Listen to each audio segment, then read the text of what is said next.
Hey everybody, I hope everyone had a great yeah.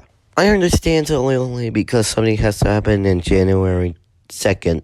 Of course, our favorite mouse brought to the world of the public domain. And it's okay because we have a new thing called turning cartoon characters into horror films. Thus, leading to Mickey's Mousetrap. Yeah, it's a real thing. But what's also a real thing is a Mickey horror game. Infestation 88. A game where you had to find services, treat infestation, and survive. And for our Mickey Mouse horror thing, it's at least kind of creative. On the horror trailer, on the other hand, it's basically a man in a freaking suit. So bottom line, Mickey's Mousetrap is a middle finger to the public domain, while Infestation 88 is creative for the public domain. But that's not what the video is about right now, because we are talking about the movies of 2023. The movies I watched, specifically. Which means I'll walk the journey from April to the cold of December. Just a fair warning, I do not own these projects, okay? Alright. And now, for our jump starter for the day. It's me! The Super Mario Bros. Movie. Who would guessed? Ever since their fine opening weekend, they made a bunch of money. I mean, a bunch. Frick, they even made $1.36 billion at the box office. The basic plot of the movie is about two brothers, Mario and Luigi, who are destined to be plumbers. Until one day, they got sucked up into a pipe, with thus Luigi going to the other dark place or whatever. And Mario heading to the Mushroom Kingdom. And then Mario has to team up with Toad, Peach, and Donkey Kong to get Luigi back from the evil Bowser. And so far, I think this movie looks good. Video game movies in 2023 gave themselves a chance, and they did. The story is pretty good in any means, and the animation looks cartoony yet realistic. And the characters is the best they can do. Since I forgot to mention there's a tier list in here, and I'm putting this in freaking great tier. Now we're diving on to The Little Mermaid 2023. It's a remake. I'm just gonna put this on the bottom because I don't got it over there. Okay, in all seriousness, everybody gets tired of Disney remakes. They just go out about and just make a quick buck. Anyways, The Little Mermaid is about, a little mermaid named Ariel, who has a thought of going to the surface. And then she had a deal with Ursula, gave her the power to have legs and not speak. Well, the reason why I put it in the bottom of the tier list, because, remakes just get better and better.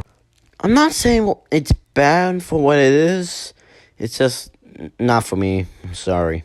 But at least there's a better Disney movie. In that movie is Elemental. It's a movie about elements. The four residents of elements called fire, water, land, and air. It's a simple premise, but they have one single rule. They don't mix. But the premise about elements is kind of actually more than that. There's a fire girl named Ember who is willing to run the shop for her father. But then there's a water boy named Wade, who is apparently a food inspector. And the two get along, and then they just fall in love, I guess. So, yeah. But hey, so far, I enjoyed it. And it's better than Lightyear, for the most part. You're so hot. Excuse me? No, I mean like you're smoking. I believe I am putting this in good tier. Now let's just swing into the sequel of Into the Spider-Verse. Spider-Man Across the Spider-Verse. This movie is way ahead of its time because the animation inspired many studios to make movies such as Puss in Boots: The Last Wish, The Bad Guys, and other stuff. What this movie is about, Miles Morales trying to fit in the Spider-Verse, like the whole entire thing. It's not like the first movie when they had to team up with other Spider people. It even made more money than the movies in June. Which is funny because all the other movies really failed. And Across the Spider-Verse is the only survivor who can get through this whole messy thing. And this dang movie still holds up to this day. I'm putting Spoodiverse in great tier. Now let's get to the best movie of 2023. Ladies and gentlemen, Teenage Mutant Ninja Turtles, Mutant Mayhem. This movie was inspired by Into the Spider-Verse. The only reason I love this movie, because I'm a Ninja Turtle fan myself. And the fact that Seth Rogen produced this movie makes it even better. I think the reasons why there's less money in the box office is probably the fact that there's kids going on their first day of school, or there's probably a writer strike at that time. If DreamWorks can use Spider-Verse animation for Puss in Boots, so can Paramount. And now, all I had to do is move it to God tier. Now we got 2 movies left, Five Nights at Freddy's and Migration. I had to use my arms because I have no fingers at all. Let's just look at Five Nights at Freddy's, then do Migration, and mention the movies I've never seen, and then call it a day. I had a fun time watching the Fnaf movie, even both at my home and in theaters. I may be a Ninja Turtle fan at the first place, but Fnaf, that's my cup of tea. Maybe the reasons why this movie is a little toned down a little bit is probably because there's a whole kid fan base out there that appears out of nowhere.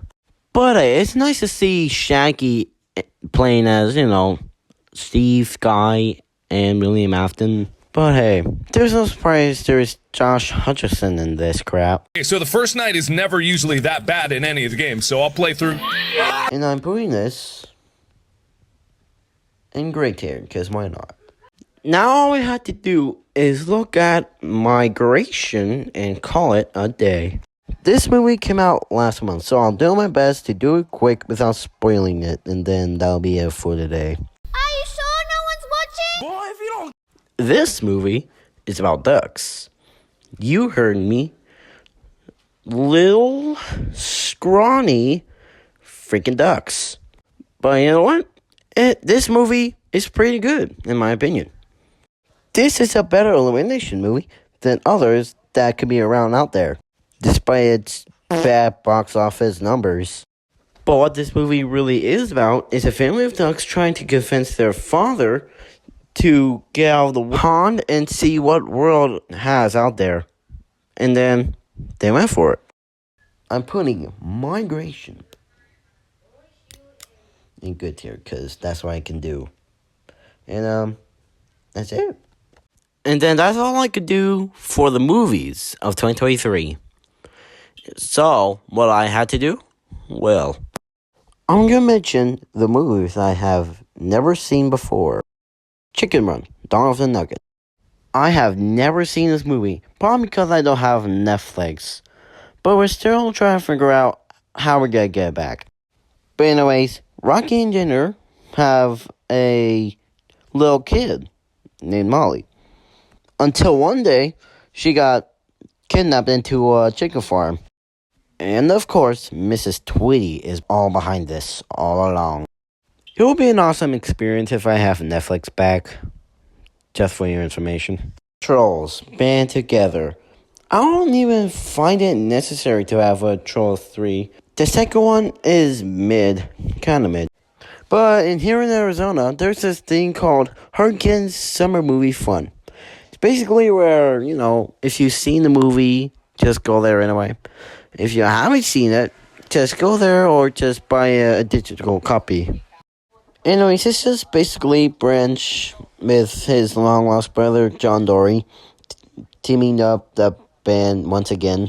So if I have ability to go to Summer Movie Fun, I'll just do a review on it after I just watch this. So that's it for this video, and I can't wait to see how 2024 goes.